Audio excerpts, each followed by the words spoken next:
I encountered another individual who recalled a past life as a spider.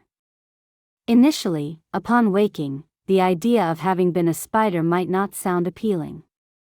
However, as she recounted her experience, she provided insights into how a spider perceives its surroundings. When observing spiders in a window or in science books, one notices their many eyes. According to her, spiders don't utilize all of their eyes simultaneously.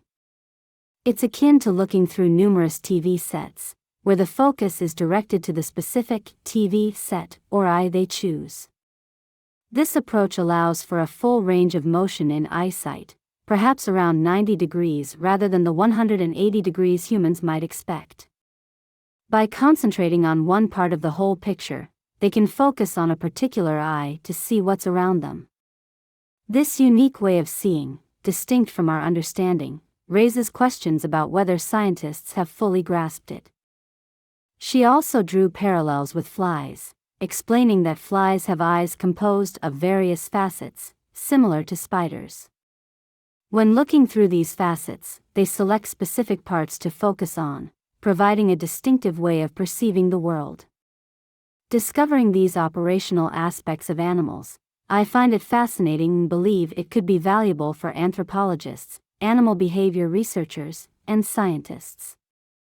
The understanding of how animals see and perceive their environment remains an intriguing and understudied topic.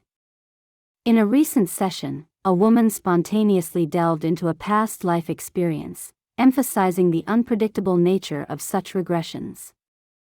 Guiding individuals to specific past lives addressing current issues poses challenges, but the diversity of these experiences continually fuels my fascination and curiosity about the intricacies of past lives and their connections to our present existence.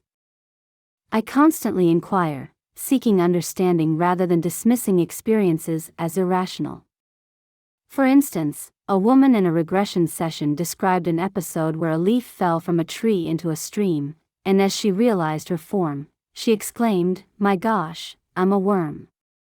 A little yellow worm on this leaf, floating down the stream without arms, just stubby legs." Despite the tiny size, the sensation was akin to riding a boat through turbulent rapids. Her concerns arose about potential bird attacks while she was enjoying munching on the leaf.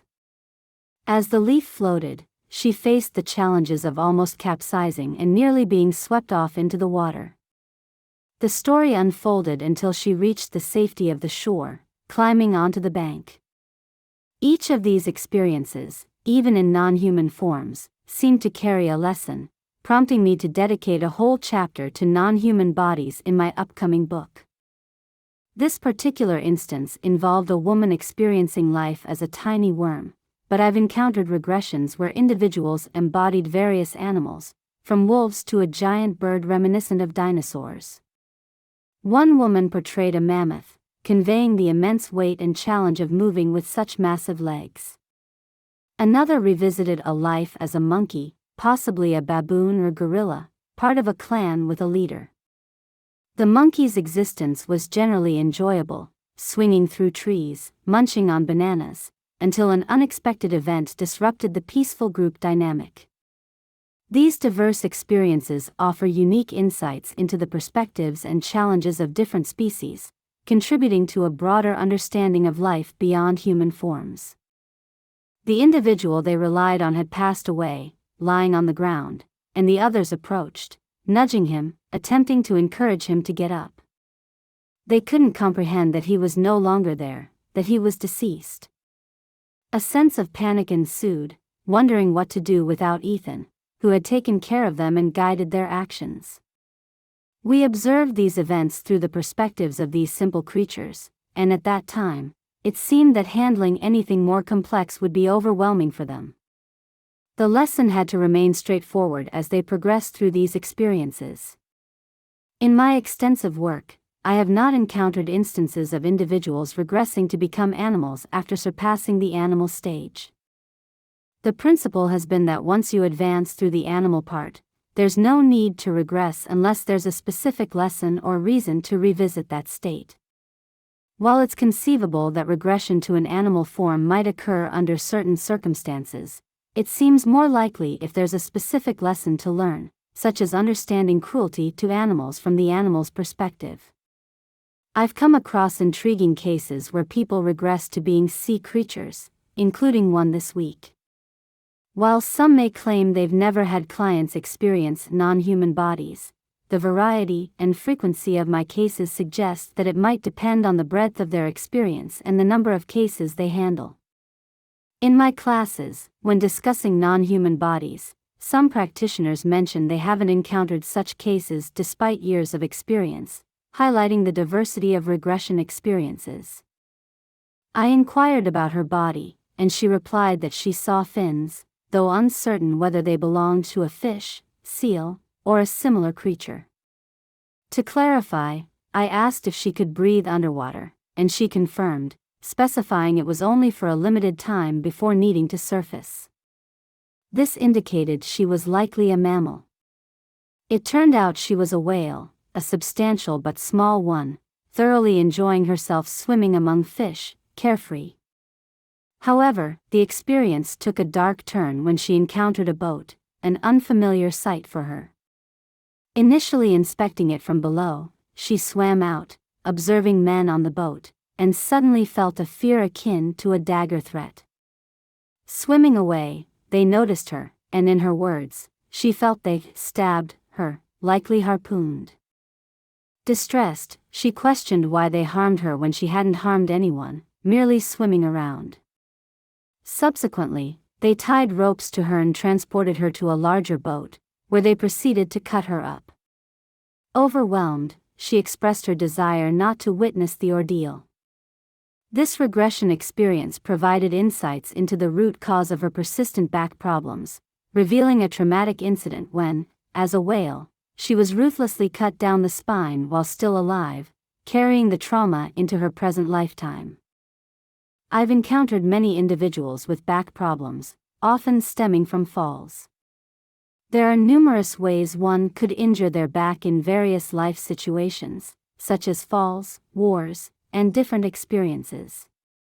In this case, it was the first time I traced it back to a life as an animal, extending into the present lifetime. Witnessing the spine being cut during that life was etched into her consciousness. In my therapeutic work, we set out to cure and heal the problem. The subconscious conveyed that with awareness of the cause, the issue could dissipate as it was deemed unnecessary.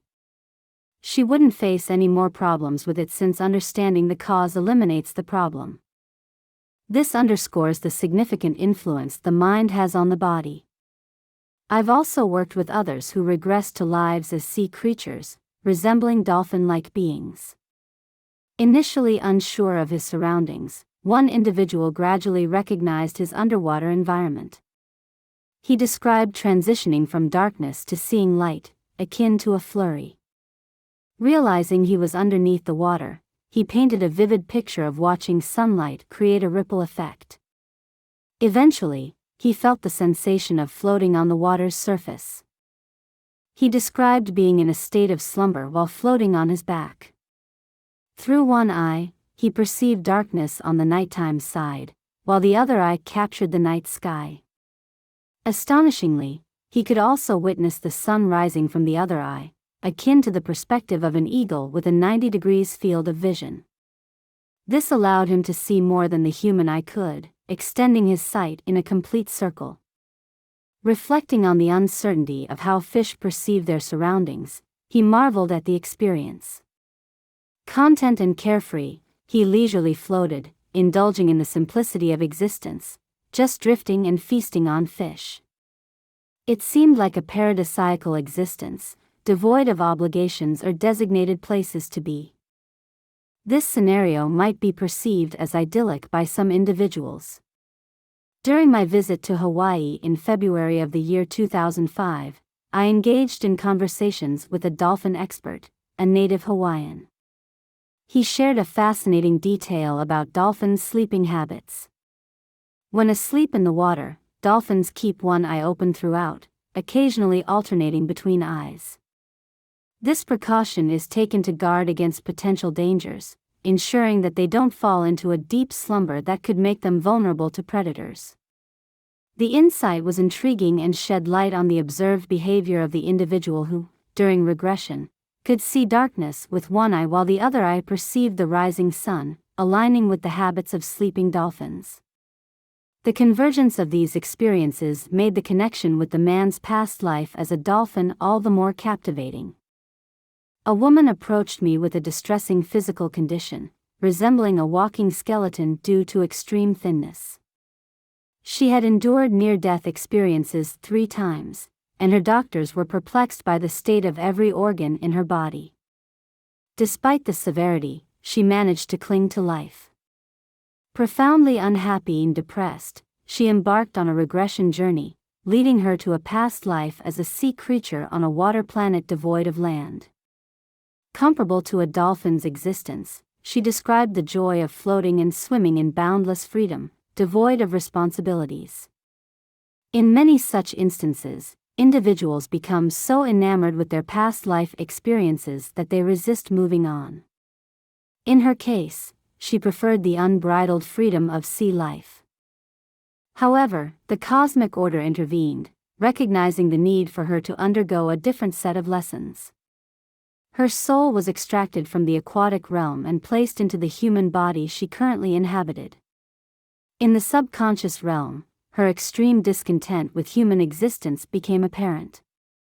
Rejecting the confinement of a human body and its associated responsibilities, she sought to dismantle her physical form, orchestrating harm to her organs with the hope of ultimately freeing herself from the human experience.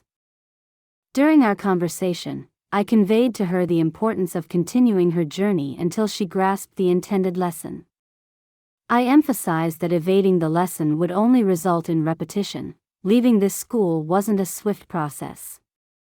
Encouraging her to approach it correctly the first time could potentially lead to a better subsequent life. After some debate, she reluctantly agreed, realizing she couldn't revert to the freedom-loving sea creature she longed to be. Accepting her human existence, she committed to learning the lessons it entailed. Often, individuals remain unaware of these realizations until the awakening phase, followed by discussions and tape reviews. Several months later, when I returned to the city for a Unity Church event, she sought another session. Remarkably, she appeared visibly transformed, displaying signs of putting on weight and looking more human.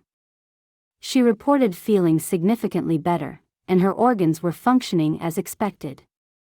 While doctors attributed this improvement to medication, it reflected her growing acceptance of the reality that she had to endure this human experience. The healing process needed to be gradual because there was extensive damage done to all the organs. Each organ had to be repaired little by little and slowly. Some of these procedures couldn't be done immediately, as it would be too traumatic for the body.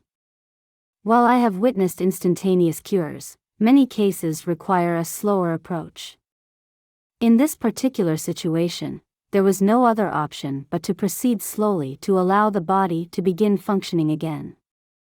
These were instances where individuals were joyous, fun-loving creatures. After experiencing lives as plants and animals, one encounters the nature spirits in between. These entities, known as the little people, fairies, leprechauns, gnomes, and more, are real and play a crucial role in caring for plants and animals. Nature spirits are present in every culture worldwide, known by various names. We have all incarnated as these nature spirits, including fairies and elves, emphasizing the significance of not underestimating their importance. I was once told not to discredit the role of nature spirits, the fairies and the little people, because when the earth undergoes changes, they will play a crucial role in assisting the world in its adjustment. So, we've all taken on various roles and lived many different lives. I've had people recount lifetimes as fairies, caring for nature, and nothing seems to surprise me anymore. Once you've traversed lives as animals, the next step is to become human. Animals, I've discovered, operate as a group soul, thinking and moving collectively, much like a herd of cattle or a hive of bees. To evolve into a human, one must break away from this group soul. How? Love is the key to everything. Bringing an animal into your home, removing it from the group's soul, grants it individuality and personality. By doing so, you contribute positively to that animal's evolution, potentially setting it on the path to reincarnate as a human in the next life. Transitioning into human lessons can be complex, and while I can't cover it all tonight, it's crucial to understand these fundamental aspects. Recognizing that we are interconnected with everything, air, earth, nature, plants, and animals, fosters a sense of oneness. Understanding this unity encourages better care for our world and environment because we realize that any harm to nature is harm to ourselves. We are all one. The earth itself is a living being that responds to what is done to it. Similar to a dog shaking off fleas, the earth, irritated by human activities, is undergoing changes manifested through earthquakes, tsunamis, and volcanic eruptions. It's a clear sign that the earth has had enough, and we are entering a phase of significant earth changes.